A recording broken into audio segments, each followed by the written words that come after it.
Donnie here, and I want to talk about our sponsor for the Why Bass podcast, Jim Dunlop MXR. Since 1965, Jim Dunlop has given us what we need with strings, picks, straps, and pedals. And not just any pedals, pedals for bassists, which not a lot of people do. They offer the bass synth, which I've used on the Kelly Clarkson cover with the Toadies.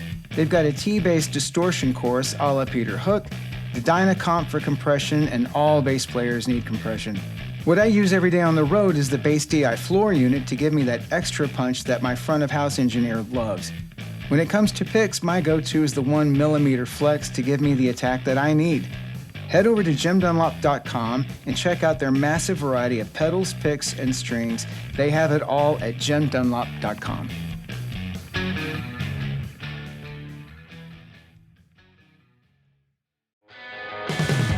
I would like to thank our sponsors at Schecter Guitars, makers of fine guitars for over 50 years. They make a huge variety of guitars and basses, all high-quality builds with the best materials and pickups at a reasonable price. Of course, Schecter offers a rip-roaring selection of bass guitars, as are the Model T4 and the Corsair.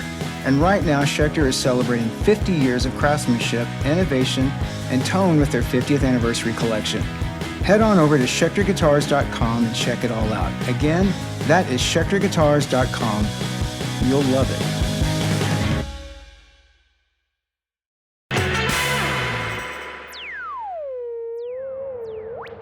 Hello, this is the Why Bass podcast with Donivan Blair, and I'm Donivan Blair. Go figure.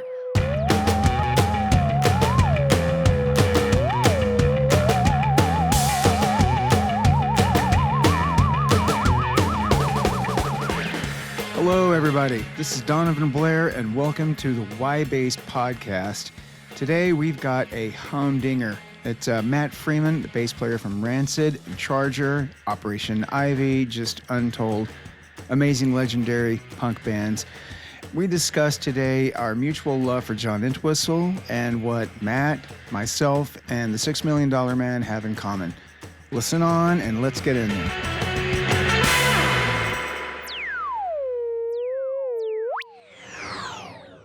What is up, Matt? How are you doing, How are sir? you? Good to see you. I am doing good. Again, thank you for being on the show. Yeah, no problem. Thanks for asking. And where are you right now? I'm actually in, well, I like to call it the bass bunker, but it's literally a small room in my basement that got remodeled my house about 20 years ago. But I don't know if you can see. Last time I touched the phone, we lost each other, but there's the screen couch, and there's how it sort of goes. And then there's like all the basses I don't have cases for. And then, I see a specific bass on there I want to talk about later. Which one? I think you know what I'm going to get. This one? Go back to your left. Well, that one for sure. But Got the upright. That one, but keep going over to your. Keep going. There she is, the red one. Oh, this one. Yeah, this is sort of. We should talk about this when you want to get a chance. And yeah, I've got all kinds of weirds. This is like sort of my weird thing, like my flea. I don't know how much you can see that. This thing's awesome, but it didn't come with a case, so it's just there. But we based that off of a jazz that Joe Lally gave him. Yeah, I've heard that story. It's fucking crazy. I tell you something about, I don't know, maybe it's, so that bass, if we want to talk about that bass for a minute. So I got that when it came out in 2014, and it got sent up, and I picked it up, and it feels like a 61 or 2 or whatever it's supposed to be. Like, I don't know how they make those things, but I guess it's custom shop, but it's a Mexican-made bass. I think the retail on it's like, I don't know what it is, like $900 or something, $1,000. But dude, that's like one of my favorite basses. Wow. And Is it lightweight? It's light. Yeah, it's lightweight. The neck is really thin. It feels like I'm going to say 61 jazz bass. It has the stacked knobs.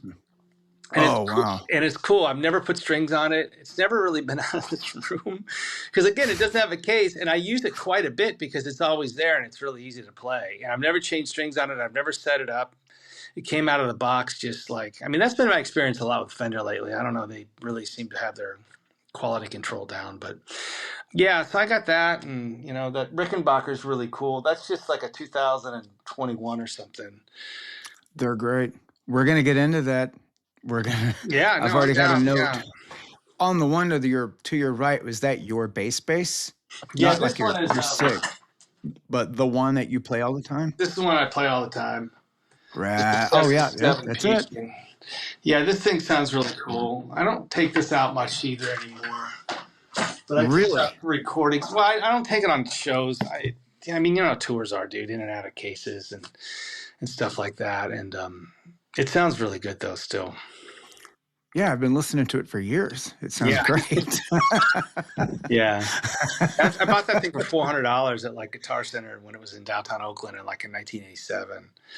No shit. Yeah, and they had a staff. I mean, back then, you know, P basses were just like there were millions of them. I mean, and '70s ones no one wanted them. I remember when I first started playing bass, like in the '80s, it was like you got to get a pre-CBS bass because you know Fender was Leo Fender sold his company to CBS Corporation in like whatever 1965 or something. So they Think so. they say all the stuff before then is really good, but I don't know who can afford that stuff now.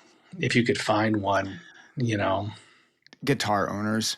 That's I don't know, the guys that doctors want. that Yeah. I don't know, doctors that like I don't know, Uli Roth. I don't know, like I just Yeah. Wait, I don't know, you know, like it's like $50,000. I can't afford that. I know. We did a record with Steve Albini, a few records with him, and he called those guys tone attorneys. I've never heard that before in my life. We were like, why the fuck are we just now hearing this? It's right. It's so fucking apt. See that dude saying that? Tone attorneys. He goes, what? Tone attorneys? We were like, and it fucking floored us. Like, fuck, why are we just not coming up with this? And speaking of bass, I mean, like your bass, like your signature bass is badass. Thank you. So I love it, man. I really do. Yeah, that you know, I wish they still made that.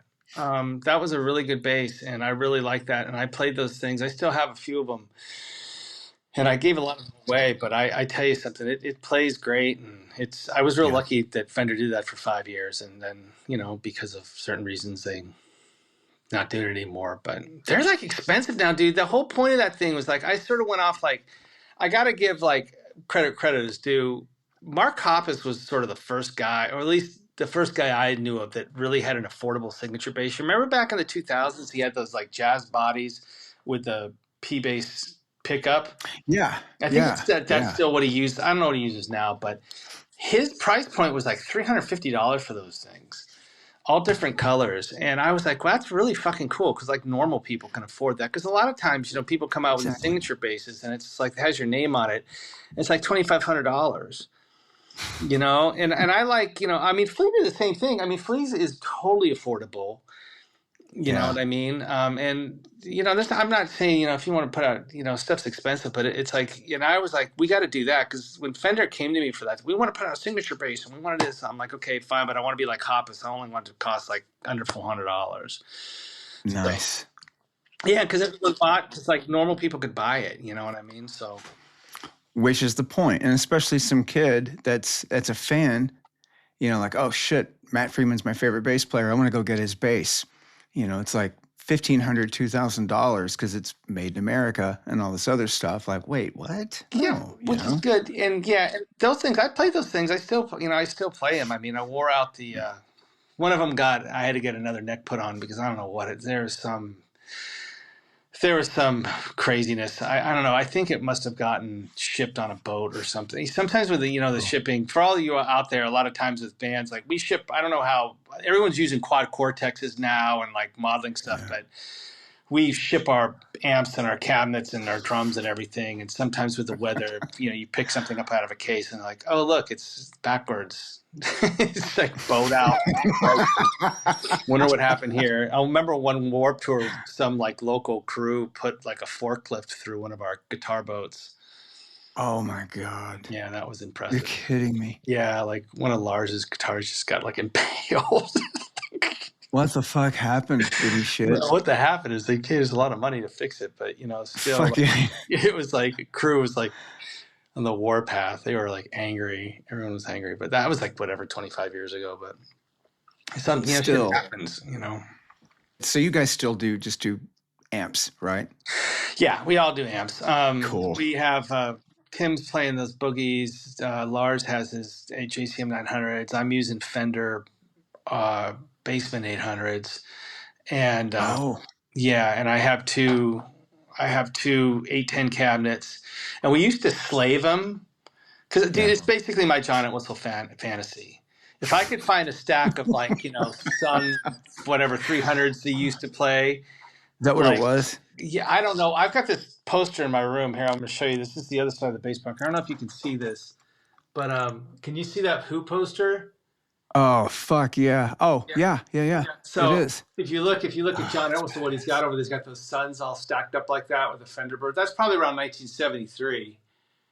You know. Yeah. Well, is Townsend wearing the boiler suit or? Yeah. So yeah, this is probably Okay. 72, 73, maybe Nice. Quadrophenia. I But think so. it's Yeah. for the Rock and Roll Hall of Fame, like in 1990. But um, Oh, yeah, I would love something like that. But I mean, you can't find those sons. I mean, you used to be able to find them, but that and just him just staying there, and it just makes fucking sense.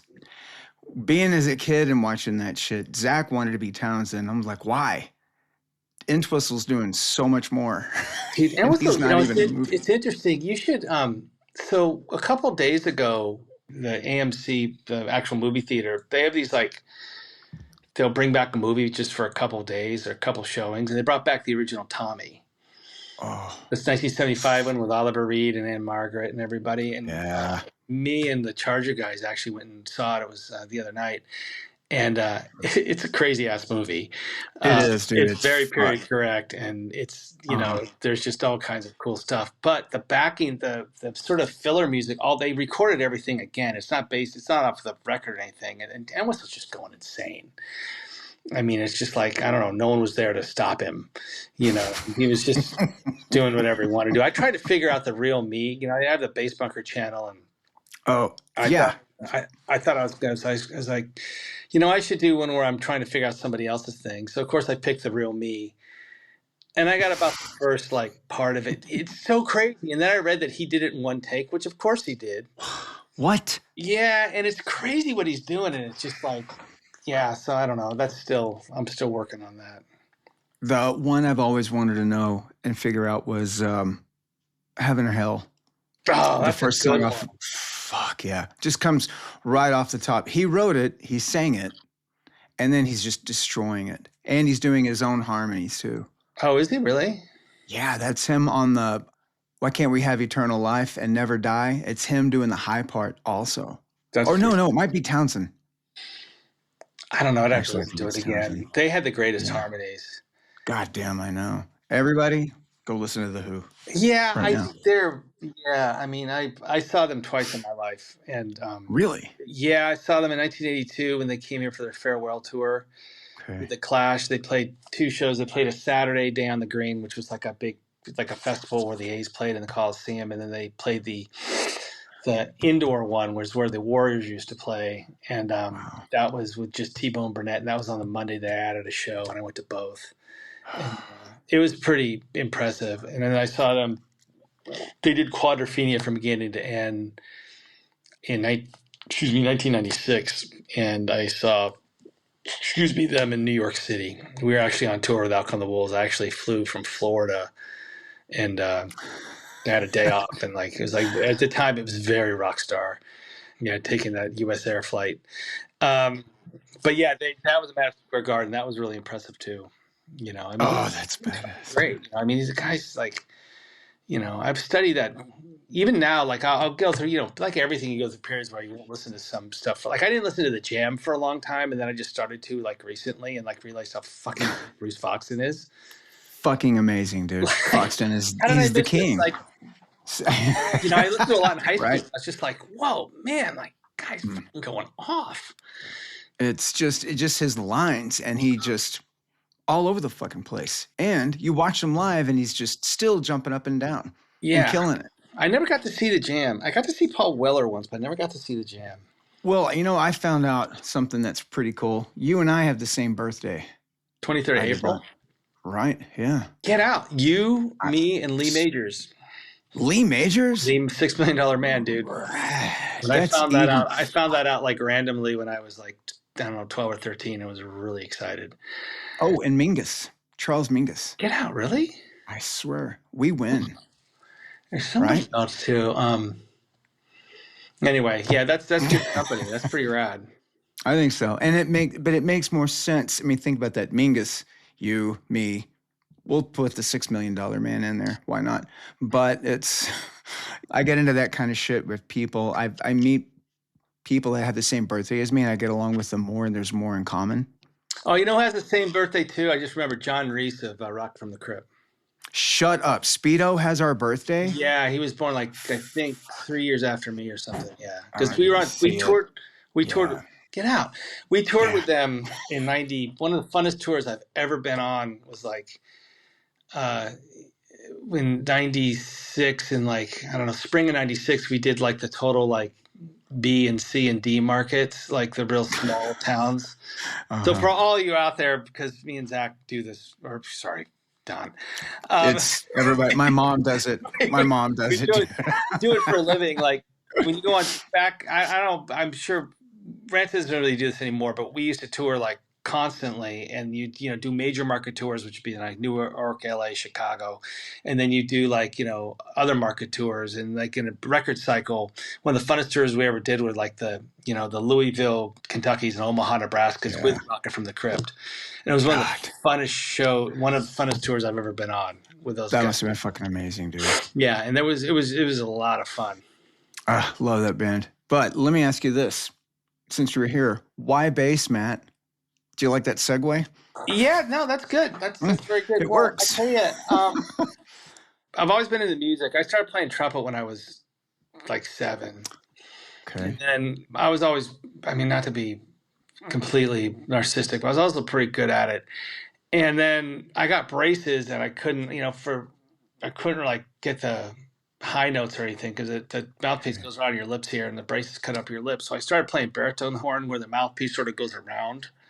Yeah. And that gave me sort of an insight. Baritone parts are sort of strange. They're not really tuba parts. They're like a counter melody type of thing. And I played in I was lucky enough to go to like grammar school and high school, or junior high and high school in the 70s and early 80s, when California still had like really intense music programs. I mean, I was in like marching band, symphonic band. I never did orchestra, but then I was in jazz band, and that's when I started to learn bass. Wow. I mean, I wanted to learn bass, and I had a really, really good music teacher, Mr. Douglas. And I got taught by I'm going to be 60 years old next month. Right. I got taught by like the World War II generation. These guys were still teachers. And Mr. Douglas was cool. He was an oboe player that was like in like World War II and Navy bands. And when I started trying to play bass, I didn't know what I was doing. And I got this teacher. And I could sort of read bass clef. I was also better at treble, but I just sort of learned as I went. And then I was in jazz band, so I was really lucky that. And I don't know, I just always liked it. Everybody wanted to play guitar and stuff, and bass was just different for me. And I have an uncle who's like only about 4 years older than me. He's my mom's youngest brother. And he was like sort of heavy metal parking lot stoner guy, and he gave me Live at Leeds. And he goes, you should listen to this. And I listened to that record, and I didn't really know what was going on. I mean, I didn't really realize the bass wasn't the guitar, and I just, because you don't know, because back in I know this sounds strange for all you guys out there, and I don't want to be like old guy, but like, it's like there was no internet, we didn't even have VHS back then, you had whatever we had to figure it out. I played or whatever, Midnight Special. There's all some music programs on and stuff, and But yeah, I got into bass and records, and then I got into punk rock and ska and all kinds of stuff. And I don't know. I just liked it. Well, but you said you're talking about you didn't know it was a bass. That's fair enough, because it's not like it was Duck Dunn. It's John Entwistle. He didn't really go for that. And he wasn't even John Paul Jones. You could tell John Paul Jones playing, you know what I mean? Like the tones. Yeah. Entwistle was sticking out there. And like everyone... I'll show you later. I'm looking at my Entwistle Simpsons thing right now. So that's cool. Right when I said, I was like, oh, there it is. But, everyone's talking about fucking Townsend doing his thing and all that shit. Entwistle did as much. He just did it with his hands. That's it. His tone was about kind of the same range as fucking Townsend's, and he's more of a lead instrument than anything. So Yeah, and like I've been trying to get that. I mean, that tone like is amazing, especially live at Leeds, man. I don't know. Did you yeah. ever get to play the place they actually Leeds University, the cafeteria? No, but I think my brother went there once when he was in Leeds, and he traveled to go to it. They And he's actually not have a a religious person, but I think he bowed down on it. they have a plaque there actually, Mm. and Rancid played there in like 2006 Oh, wow. or something, and Mhm. actually Charger played there with Agnostic Front. It's a cafeteria. They've remodeled it since the '60s, but they actually have a plaque, one of those blue plaques you see in England, like this is where the famous record was recorded, Wow. up at Leeds University. It's pretty rad. But I mean, that tone was amazing, and he was just, he was yeah. So, and then I got into other bass players. John Paul Jones is somebody I should mention more. Like Led Zeppelin 2, for whatever reason, even though I said before that, I'm not not a huge Led Zeppelin fan, but Led Zeppelin 2 is pretty rad. He's doing a lot of shit on that. Yeah. And he's But, really loud in the mix. and I think, Zach, like we were raised with The Who first. In our family, it was The Who over everybody. Of course, we're Beatles nuts, but still, we were raised with The Who. So I'm with you. So anyone past that, that's not The Who, it's kind of like they're cool, but you're not The Who. You know what I mean? Yeah. So, And I mean, I still like listen to them and like, cause I've said this before, like listening to something as a 16-year-old kid and then listening to it as like a, 6-year-old man, you just listen to it differently yeah. and you hear what Yeah. they're doing. Yeah. And it's just like, it's really intense. I mean, the drums too, if you really listen to what Keith Moon's doing, Oh, he's not like none of them. any other drummer, and those two playing together. And I know I've read before, fan stuff, that there's a lot of tension in that band for whatever reason. So I don't, it's pretty interesting, but there's a lot of bass players that I've been influenced by that. Well, like I said, Bruce Foxton's one of them. He's pretty amazing. Horace Panther, that was a Oh, big influence. In fact, I great. first time Nice I one. met Yeah. that dude, like, I mean, just the first Operation Ivy record. I mean, I'm very like influenced by him. We played this, like Rancid played this show up in Washington, this like one of these radio shows up at a ski resort, like in 1997 or 98. And the Specials were playing it too when they did one of their rounds of Nice. touring.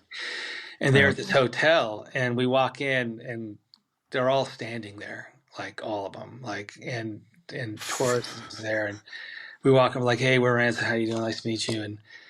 And I go to Horace and I'm nervous as fuck. I'm like, "Hey man, nice to meet you, man. I've really ripped you off over the years." He's like, and he looks at me with that like English, like angry, like, "Oh, I fucking know, mate." And my face must have like like been in terror because it was. And they all just laughed, and then all of them just beat, and then everyone laughed like, "No, no, no, we love you," and stuff. Like, "Oh, I'm scared," like Neville and everybody. It was really funny, but yeah, it was terrifying. But Oh God, yeah, that's a great story though. yeah. Another person I was influenced by that I didn't really realize it until a lot later was Kathy Valentine of the Go-Go's. Oh, good call, man. Yeah. Yeah, she doesn't get enough Fuck credit, yeah. and I'm No. guilty. I should have been talking about her like 30 years ago. And the reason why I realized this, I was at Operation Ivy, and I was doing a bass bunker, and I was trying to figure out something, and I ended up playing like We Got the Beat, and I was like, oh yeah, I'm really influenced by that. And I've said this before. The reason why is because when that record came out, it was everywhere. Yeah. Our Lips Are Sealed, all that stuff. This is a great bass line. All that stuff.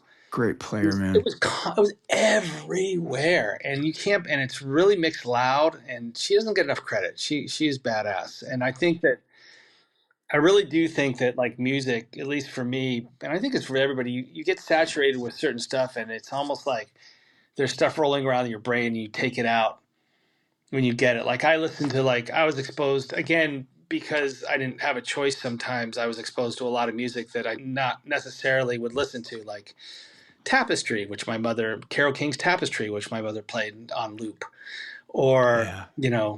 Eagles songs that I can repeat. All that Linda Ronstadt stuff, which has some great bass playing on it. All that, my mother Fuck was yeah. really, really into that stuff, and like Santana, and which was everywhere on radio. But yeah, so I think you just get influenced by stuff you hear. It just comes in. Well, that's what makes great musicians, though. And you turn it into something else. You wouldn't, you know what I mean? It's Yeah, listening to Op Ivory. Op Ivy. I always say that. I don't know why that's I fine. think it's the opera and then the ever. That's what my brother's like, why the fuck do you say Op Ivory? It's Op Ivy. And he's like, I'm done with you. But thinking of that, I mean, it makes total sense, though, listening to the bass lines on it, that you were influenced by Kathy. That makes total sense now that you say that, like, oh yeah, that makes total fucking sense. But at the time, you wouldn't think that it's two different things, Yeah. except it's not. No, I mean they were a punk band. I mean they just happened to be one of the Yeah. biggest bands in the world. They're fucking amazing. Like all of them are incredible musicians. Yeah, Just they really Gene are. Shock, their drummer. Oh, head over heels. Jesus Christ, dude. Yeah, the Go-Go's I don't think get enough credit for anything. I don't think they do. I think they got written off, unfortunately, because of the female thing, or they were Well, the Go-Go's, but it's like they were you fucking amazing. you bring up a good point though. Like back in, I mean, again, I don't want to like show my oldness, but back before Pro Tools, like you had to be good. You, Mm-hmm. you had to Yeah. like really practice your instrument. You didn't get, I mean, remember how magnetic tape, degenerates. I've been going back and trying to figure out these Rancid songs for the bass bunker, and some of them, like, I have no fucking clue what I'm doing. A lot of the fast runs and stuff, like, what? How did I do that? Like, and it's like, it's like, oh, I know. It's like do bass stuff. It's like okay, and like I do it, and it's like, and I just forget about it. Yeah. And we were always big fans of all you hear all these stories about the Wrecking Crew and the Motown guys and everything, song before lunch and a song after lunch, and they're just laying them down and stuff. And that kind of professionalism and that kind of musicianship is something like I've always strived for. Well, but you also have to. You make another great point. You have to have that ability to be able to do that. So, okay, yeah, you're going back and listening to it, but you listen to it now and it's fucking amazing, but you just did it. You know what I mean? And then Yeah. it was like, all right, we don't have time. Next song. You got to go.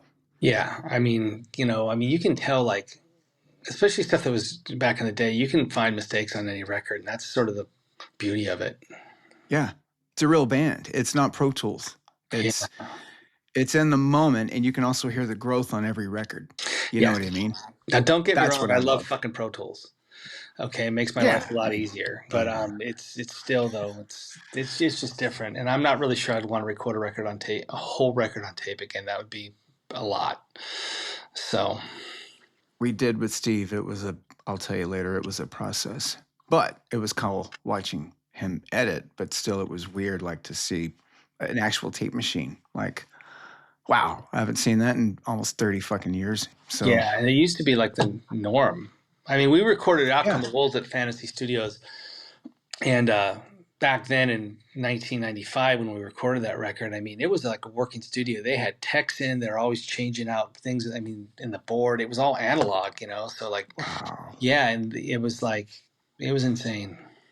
I'm glad I got to live through that. I mean, I'm glad I got to see that because I'm sure there's studios out there that do tape now and everything, but I just, there's all that kind of stuff, but that sort of thing. And I mean, I think we were really lucky too because I mean, it could be said that like sort of the height of that whole analog recording would be in the 70s. I mean, if you listen to those records, whatever you say about an Eagles record, they sound really freaking good. So there's that. Listening to those records, we both know what goes into playing on tape. It's fucking hard to get it right. And I mean, I've been going down to Hotel California, fucking deep dive. Just the song. The record's good, but the song. Listening to that, everything you can think of how they had to do. And Don Henley gets a lot of shit, but he was in the fucking pocket all the time. Yeah, and like he really was.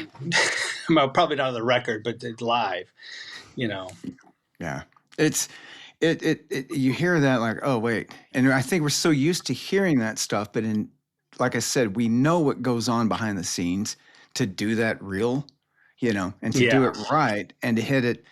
You got to hit it correctly the exact same amount of times, or you got to go back and fucking redo it, and it's fucking hard. No wonder it took so long for people to make records back then. Well, that's drugs, I think. It's something to do with it. But you know,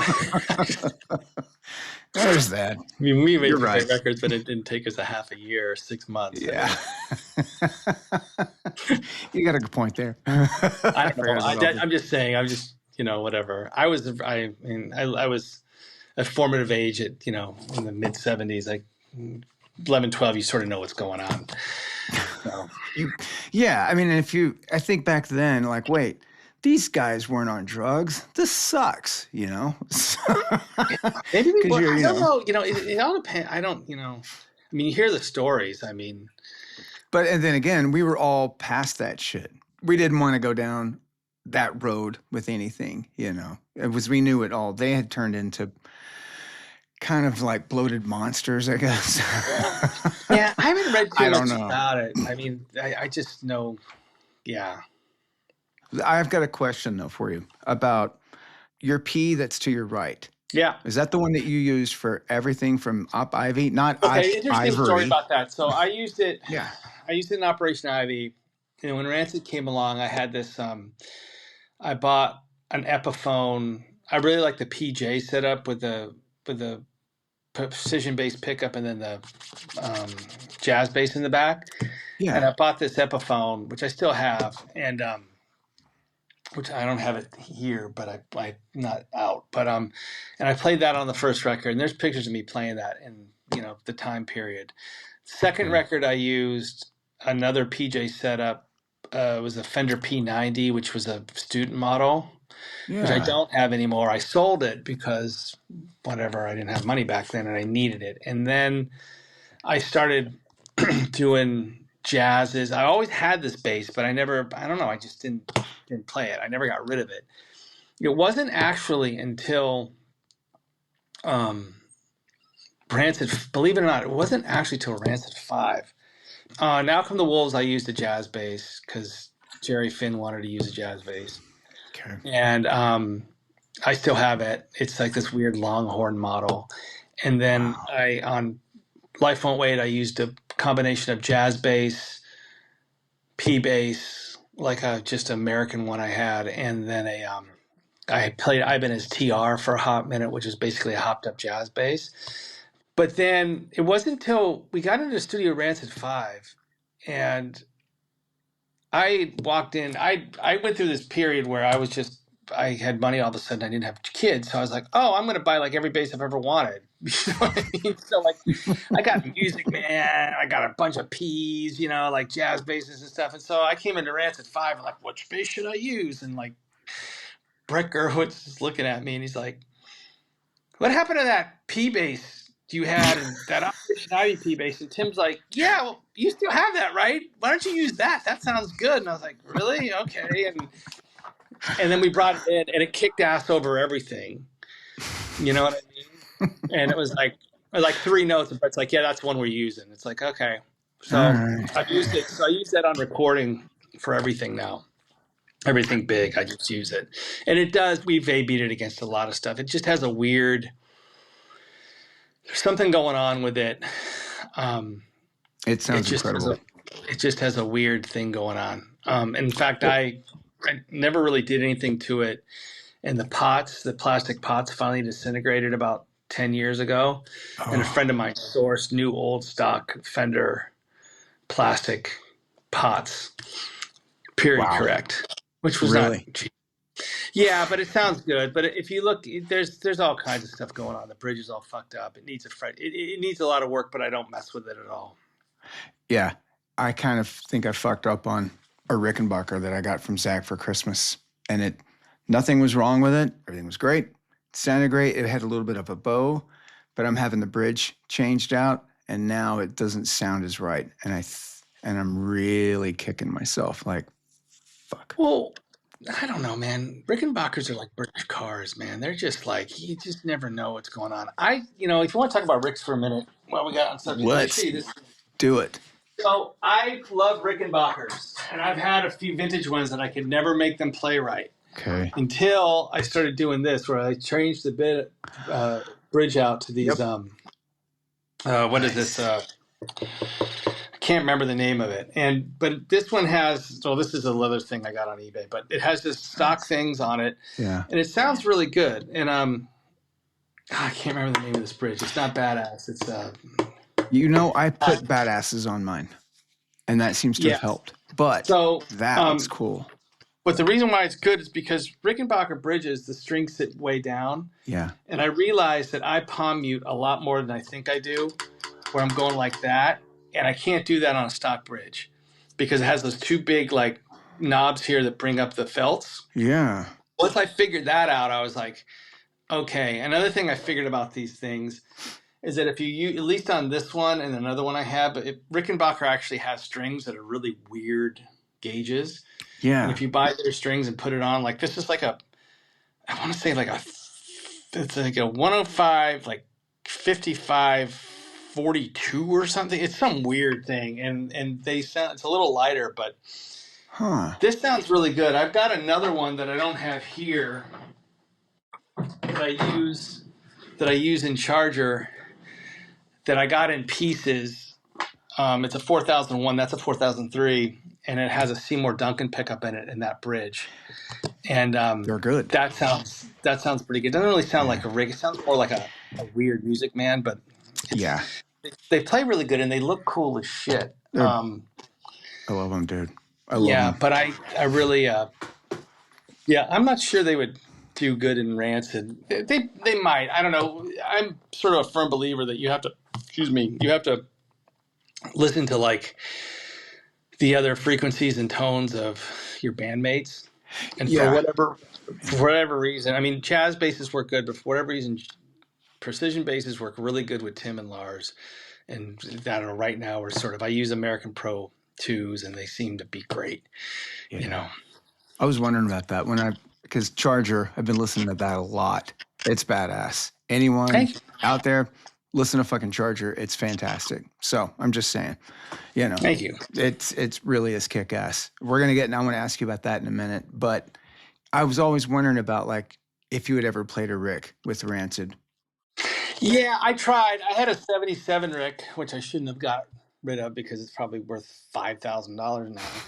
But why are they so expensive? Even that one was like $1,800 or something used. It's just ridiculous. Yeah, I don't understand that markup. I've seen like 75s and 76s, and they're like $8,000. Like, okay, for me to play it, I'm not gonna just put it on a fucking wall. Those basses need to be played. They're fucking thoroughbreds. You don't put it on a goddamn wall, Yeah, I totally agree. Yes, I can. I tried with Rancid, but it's just like, I don't know. I couldn't really. Some songs they work great, but other songs it just didn't work good. And also, they're not as like, I don't know, I think I'm pretty hard on instruments. It's like P basses. When I'm playing, especially live, I'm really popping that string. Yeah. I'm really hitting it hard, like with my wrist, and like I don't have a pedal board in front of me in Rancid, but I have it pretty hot, but I back off. If I want to be quiet, I back off a little bit, and if I want to be loud, I like play hard. And Rickenbackers aren't as responsive in that way, or maybe I'm just used to what a P bass can do. I don't really know. Sure, but sure, yeah. Last tour we did was with Green Day a couple of years ago, and Fender Custom Shop made me a chambered bass, which is super freaking light, and I used that, which sounded good because my back is just not incredible. So, and that helped out a lot with my back because it's just like I was having really bad back problems, and I finally went to this spinal expert, and she took she took X-rays of me, and it came out like I was crooked like that. One leg was higher than the other, was like that. And she's like, "What do you do for a living?" And I'm like, "I play bass." And she's like, "Show me where the bass sits." And it's like, "Oh, right here." She's like, "Yeah, we're gonna have to work on that. That's why you can't. That's why your back keeps going out, and that's why you're in pain." I'm like, God damn it.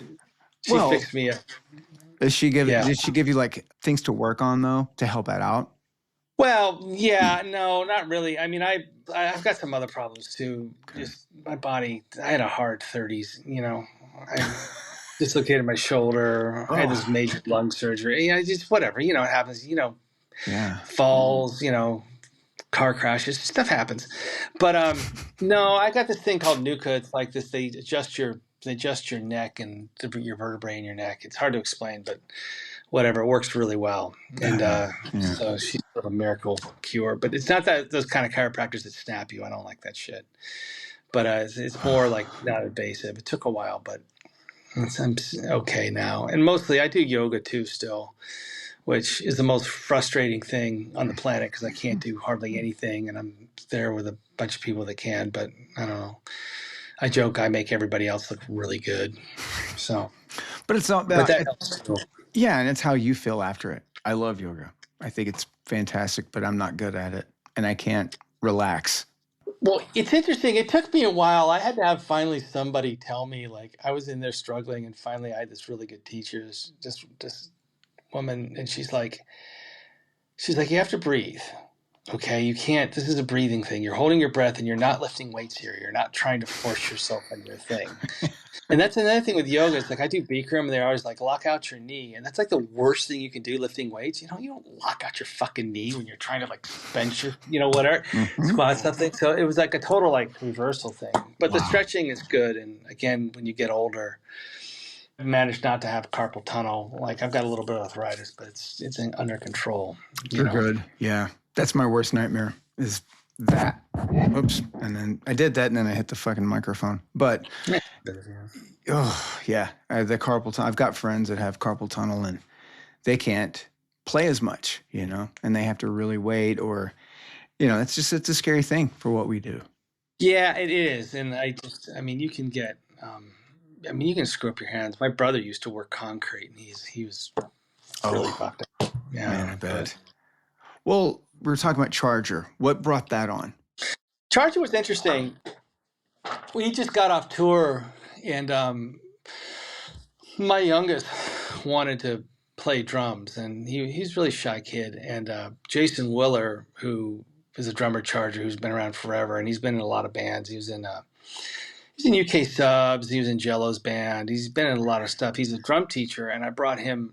Really not. I've known this guy since he first came to a Rancid show when he was like 16. He grew up out here in Clayton, like out in the valley. And so I brought my son there for the lesson, and we're there. And he really helped my son a lot. But he plays drums now to this day and plays in a band and, doing all this stuff while he's in college. But we were talking, and he's a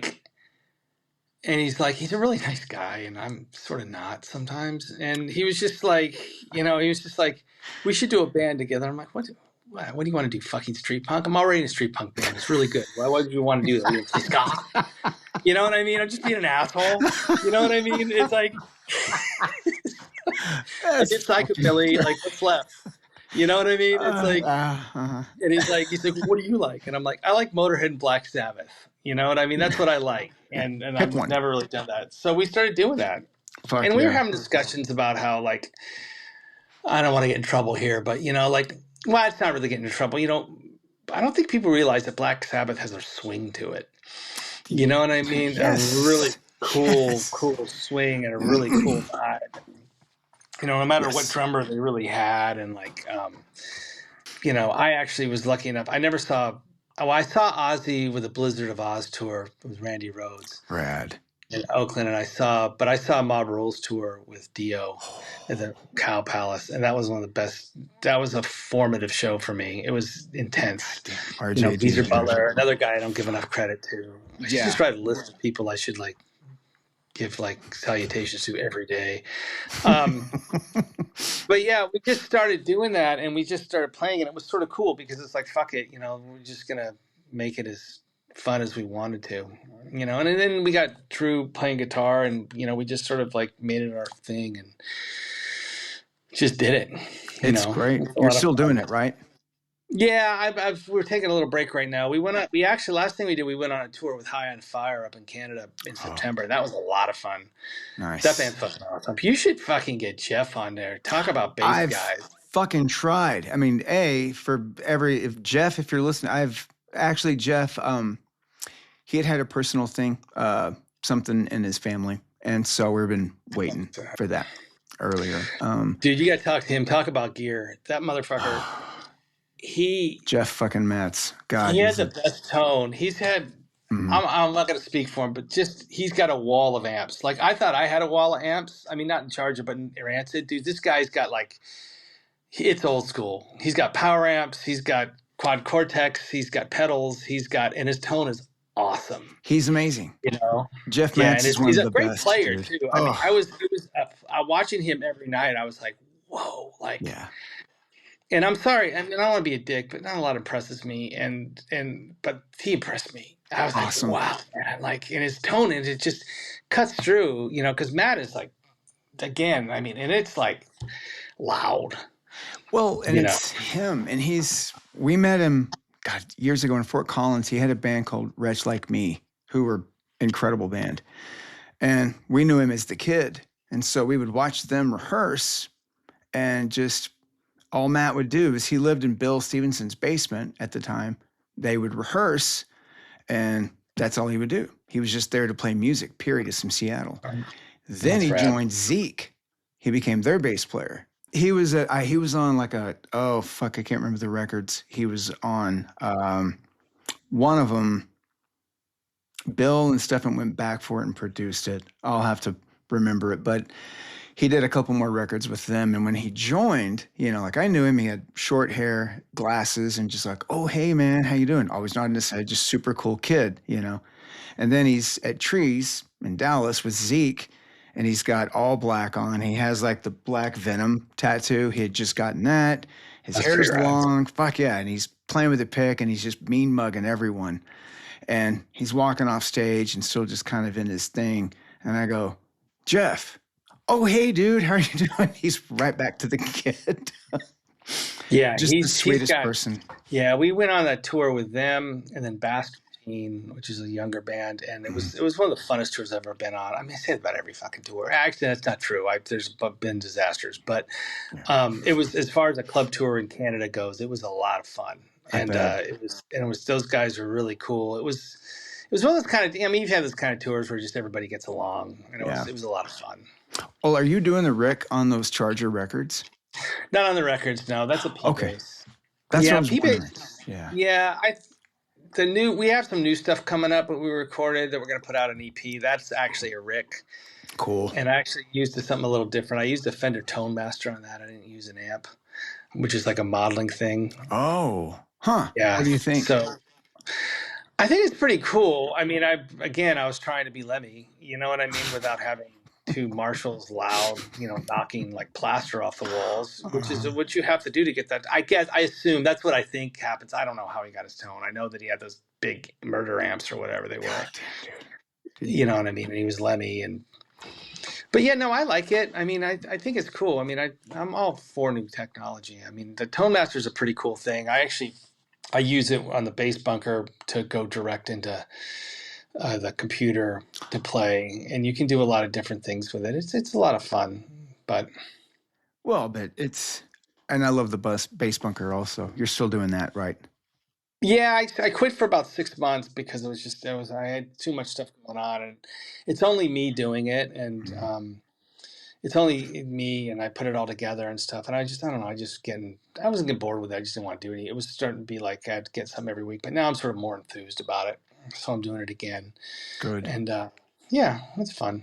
Well, I mean, I think it's cool as shit because there's you're you, and you're just like, yeah, here's this. I'm going to show you guys this, or you go from your own catalog, or just other cool things that you want to learn. Yeah, That's fucking awesome, man. I Really don't want to be is. preachy, but I've been trying to get into I was thinking about getting into more as I get older, it's like, maybe it's because I'm a dad or something.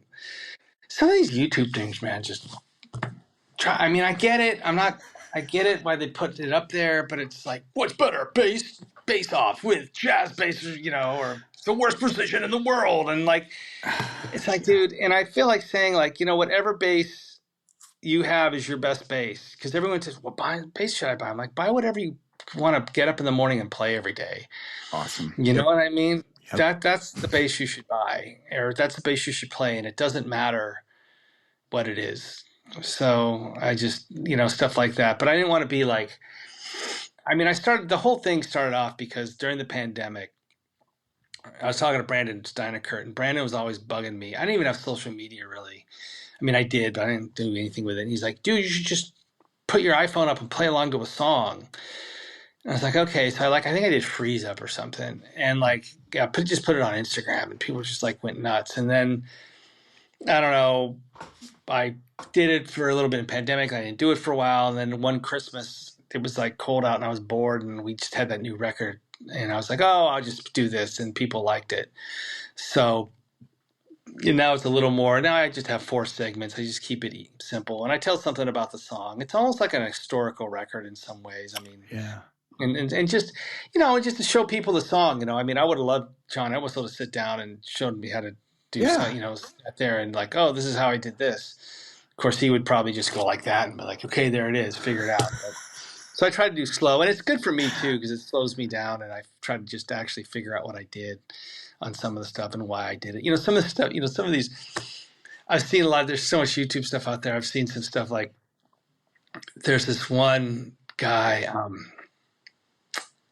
I can't remember his name, but he did this whole thing, an Italian guy.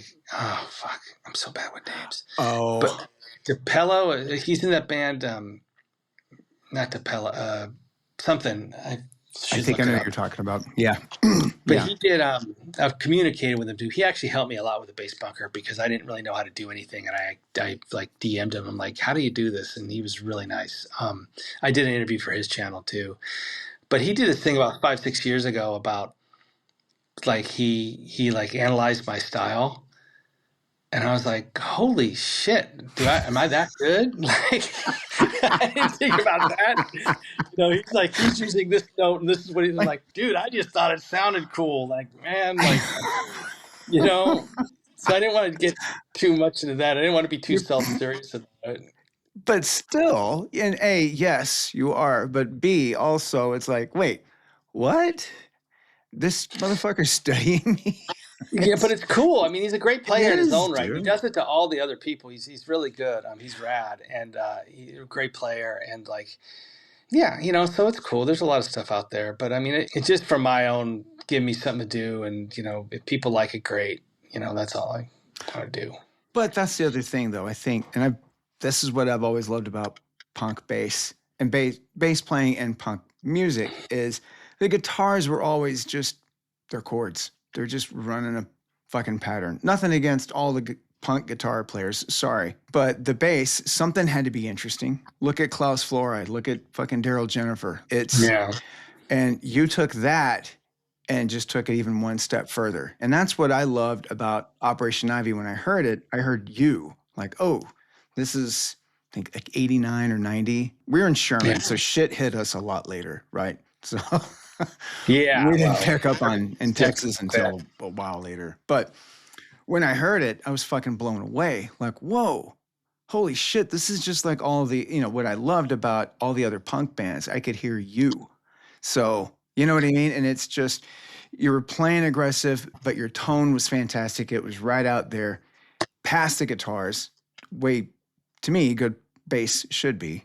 And then when you were going to the ska songs, you were just laying it fucking down there. You were right behind where it needed to be, but present. I'm just saying, I loved it right from the minute. Thank you very much. I mean, that was a special band. I mean, a lot of that was like, I don't know, me, Tim, and Dave. Dave, I mean, obviously, me and Tim definitely had a thing.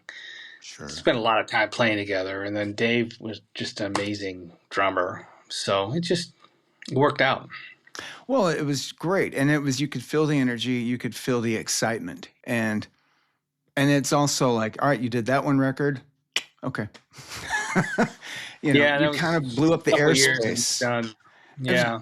It's great though. And then when you guys came out with Rancid, it made sense. Like, oh, okay, cool. Kick ass. But that's cool. Yeah, I just had to say that because the minute I heard that whenever we were younger, it blew my mind. So it was like, oh shit, this is fucking amazing. Well, thank you very much. I just always thought bass needed to be below everyone or you couldn't hear it. And then hearing you, it's like hearing No Means No also. Like, wait, I don't have to sit behind the fucking guitars. Another guy I don't give enough credit to. Jesus. Rob Wright. God damn, dude. Right? That band, I remember seeing them at Gilman Street like in 80 whatever, and they were just like, Oof. they had this one song, and he did this like bass line over a really hard bass line over and over again for like 5 minutes. It was like crazy. It was like dun dun dun dun dun dun dun dun, and then it was that band.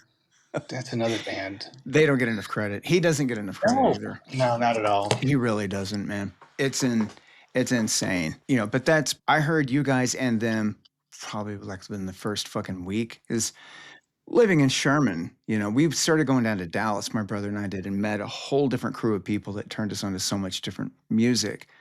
And it blew our minds like, and it's stuff we couldn't get at Music Land. Yeah. And the Valley View Mall in Sherman, Texas. So people were turning us on to stuff.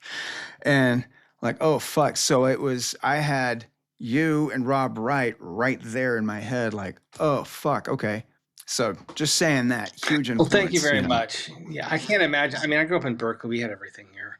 It's a port town. Yeah, San Francisco, that's great, Bay Area. Yeah, no, it's and it's a completely different Bay Area than when I grew up in it, but I bet. It still is what it is, I still love it. I still love going there. I'm excited about playing there. I love playing the West Coast so much. Oh yeah, I like it here. I didn't leave. I mean, I like it. It's just really different. It's like the whole world. Is it? Well, yeah. Are all the other guys in? Isn't Tim in L.A.? I think. Yeah, Lars is over in San Francisco. Brandon lives in Utah still. Oh yeah, I forgot. Okay, he's in Salt Lake. Yeah, or he's down in Hurricane St. George in like southern Utah too. Also, okay. Yeah, I visited him there. He's we're just doing our thing, Good. But yeah, I'm still like 5 blocks from where I grew up. No shit. Yeah, I like it here. It's pretty funny. One point I was getting frustrated, like too much traffic or something, and I was telling Lars, I'm like, it was during the pandemic or something, like, yeah, this bullshit, I'm going to move. I'm going to go somewhere, blah, blah, blah. And I kept saying it. I must have said it too much. And finally Lars goes, dude, you bought a fucking house 5 blocks from where you grew up. Shut the fuck up. You're never leaving it. He goes, when you live in San Francisco for 8 months, you drive across the bay for everything. And I'm like, I guess you're right. Yeah, all right, I'll shut up. That's our friends, though. We've known forever. You can go, no, fuck off, dude. You're not going to do that. Like, yeah, you're right. I'm not. Yeah. What's going on for you after all of this, though? What do you have coming up? Well, I got this band, Crime Wave 66, which is actually Rob Malecki, who used to be in the Huns, and then he was in Devil's Brigade with me. And he started this thing, like, he had these sort of country-ish alternative. I mean, they're country. They're interesting. They're rootsy songs. And this guy Chris Huber, and they had these songs together. And he's been talking about this for a while. And he was always like, "Hey, do you want to play bass on this when I get this thing going?" And I was like, "Yeah, sure, whenever." And finally, I got some time last year, and we went down south. He's down in Orange County, and we recorded, and it came out pretty well. So we're going on a short, like, we've been playing some shows. We're going on a short, like, Pacific Northwest thing next month, and eventually going to put out a record, I think. But it's just sort of fun, real low key club stuff. Charger is coming out with an EP probably this year at some point. It's recorded and ready to go. Just it is, artwork and whatever. So we're getting that going, and that's about it. I've been doing other stuff, like been riding motorcycles a lot more. I'm gonna go on a big motorcycle trip, I think, this summer, and I can still do shit like that.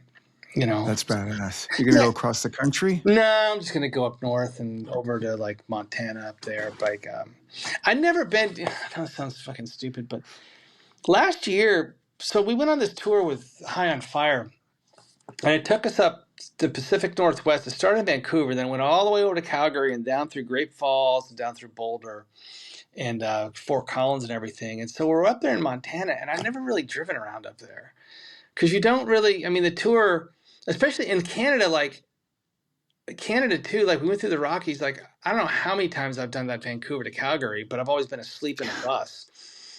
Getting knocked around, but still, like, because it's a really weird road. But yeah, man, like, so it was really cool to see that kind of stuff. So, just do stuff like that. And both my kids are in college. One's almost out. So everything's going good. Speaking of that, have you ever read Ghost Rider that Neil Peart did? that wrote? No, I should read that. I've got a. Actually, you're not the first person to tell me about that. I should read that. Yeah. He has more uplifting ones. Obviously, it's kind of a downer, but it's good to see him lift up through motorcycle riding. That's pretty much what saved his life, he said. That's pretty cool. Yeah. Jumping on that and going. And he has some after that where he's still riding, but they're, like I said, they're just more him traveling around, which might be a little bit more uplifting, but I thought it's pretty interesting, just all the things that he saw. What's the name of that? Ghost Rider? Ghost Rider. Yeah. And of course it was, he had said, I guess he got on it was a BMW his wife had given him, and after his family had their tragedies, he was like, it was either get on the bike or kill himself. And he was like, if I kill myself now, I'll never know what would have happened. I could always kill myself later. So I might as well get on the bike. We'll see what happens. That's depressing. It's fucking dark. Yeah. Wow. That's pretty intense. It is. And it's an intense book, but I think I've read it a couple of times. I just love it. I'll send you the link when we're done. I'll send it to you. It's fan-fucking-tastic, man. It really, really, really is. Yeah, I encourage you, especially if you're going to go traveling. It's just, whenever I'm doing something kind of like that, I like to read a book around that. It's kind of inspiring. Anyway, Matt, I've taken up so much of your time, and I want to. It's been an hour or something. I don't know. Dude, it's an hour. Yeah. Took an hour with me. Just to figure out how to get the link on. Maybe you should just put that on. Like, this is a podcast. Like, dumbasses trying to fucking. Dude, trust me. This is the thing. This is where I know, though, like my kids are out of the house, because I totally would have gotten my youngest, like, could you fix this, please? And he would have just go there. God, what's wrong with you? But this is my thing. And I think a few times ago, I couldn't figure out the mic. And I was like, fuck, what's going on? And then it just said, and they sent me a sign that said, it says you're muted. Like, oh, there it was. So don't feel bad. Okay. No, it's fine. It's all good, man. Because that's hot off the press. That was recent, Let me know when you're coming out here, because I'm usually around. And if you're playing, you said you're going to be over in San Francisco. That's easy. That's easy for me. Yes. Yeah. So. The Toadies band will be out around the country. Dude. When is that going to be? I'm going to blow you up. I'm sorry, say it again. When? Summer? No, like third week of June is when we're there. It's like right before we're done. Oh, yeah, I should be around. I don't think I have anything until June, late June or something. I don't know. It doesn't matter. Yeah, just let me know. If I'm around, I'll show up. I would fucking love that. That'd be great. You can't watch me play, though. If I know you're going to watch me play, I'll fuck up. I'm going to stand right on the fucking stage and just like... You just stand right by my bass and look at me. I know what you mean, though. I remember, like, Flea came to a Warped Tour once, and it was just terrible. It was like... he's the nice... First of all... He's the nicest fucking dude, and I've got so much respect for him just as a fucking human being and all the stuff he does. Sure. And he's a great player, but man, he's still Flea. Well, dude, I'm just same fucking thing. You're a great guy. You've never been anything but super sweet and nice. I love talking to you, but still, I'll do my shit if I look over like, oh, All right, I tell you what, I'll make you a deal. I'll show up, and then I'll just go on the balcony and just watch from there, but you won't see me. I'm pretty good. But no, I'll say hello first, or say I won't show up, and then I'll show up or something. I don't know. But that happened to my brother a few years ago. He was doing a festival, and he was playing. He said he was having the show of his life. He was killing it. And they were in England, and he looked over, and Brian May was on the side of the stage. And Zach he was killing it. He goes, dude, I was every note. He said, I was just playing amazing. Backing vocals. He said, I could not do no wrong. I looked over and Brian May looked at me and gave me a thumbs up. And I went, bing, bang, bong, bing, bong, bong. Dude, it's just weird with people I super respect. Like, I'll tell you a funny story real quick. Like, Joe Strummer played at the Fillmore. And, nice. We went saw him. He was on Hellcat, and this, whatever, I don't know, 99, something a long time ago. So anyway, we had after show passes, and we were up there, and he comes out, and we meet him, and I'm there with my wife, and He's like, oh, nice to meet you. How you doing? Blah, blah. And it was like really late. It was a late show. So it's like 1 a.m. or something, and it's over there in Japantown there. So we had our car parked in, I don't know, some lot. But I was just, I was trying to be nice, but it's fucking Joe Strummer, right? He was the nicest dude, right? Really nice. And finally I'm like, okay, I got to go now. The garage is going to close and I got to get my car. And he's like, you're a really good bass player. You shouldn't be running a garage. And I go, and it totally went over my head. And I was like, no, I don't run the garage. I just parked my car there. No, I just parked my car there. And my wife just looked at me like, what the fuck is wrong with you? Like, No, Joe Strummer. I'm not a mechanic. Yeah. I'm a bass player. No, I do that. I don't do that, stupid. Joe Strummer. I felt so dumb, but he couldn't have been nice. It was a great freaking show, too. The guy's a badass.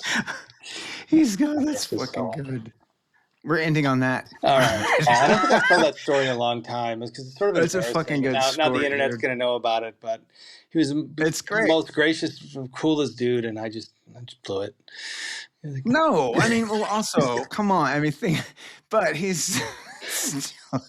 Will you ever do that? You ever meet somebody like that you really respect, and the whole time you just don't want to say something stupid? Yes. You know what I mean? Yes, dude, we did that. Oh, God, we had that problem. God, in Hagfish, we used to talk about that. We would meet people, and eventually one of us would say something stupid like that. I'm not lying. It happened all the time, and we couldn't keep from putting our foot in our mouth. Each of us did it. And it wasn't just one guy did it. We all did it. And it was like, what is wrong with us? Why are we doing this? Yeah, but then I see with me, though, too, like, and I forget, like, a lot of people, it's like with me and, Rancid's their favorite band, and they'll come up to me and they'll say something, and it'll just be like the stupidest thing ever. And I really catch myself like, okay, this is, just be cool, dude. Like, dude, I've Doc Martens, too. Like, that's good. All right. You know what I mean? So, or whatever, it is. But in the back of my mind, I'm like, dude, could have been you. Be cool. You just grin and bear it. That's awesome. Yeah, cool. But it's all good. I just try to be nice to everybody. Everyone's just trying. Dude, you are. Most people are just trying to do their best. And they are. Yeah, they don't know what to say. They're just stoked to meet you and to say hi. But still. The garage thing, now that's fucking good. Okay. Yeah, it was pretty funny. Everybody there was just like, oh, whatever. But it was a nice compliment. Listen, all right, so we're good. But I'll stick on for a minute so you don't lose the whatever. I appreciate it. Dude, everyone, thank you again, Matt Freeman, for being on here. Thanks for having me, dude. Good luck with the podcast and stuff. I don't do many of these, but, thank you. A long freaking time, so... Dude, it means a lot that you did this. Yeah, no, it's all good, buddy. Thanks. I'll do it again, too, for YouTube, so. Done. All right. All right. No, it's all good. All right, thank you. I'll see you soon, buddy. Okay, bye. Matt Freeman, everybody. What a hell of a guy.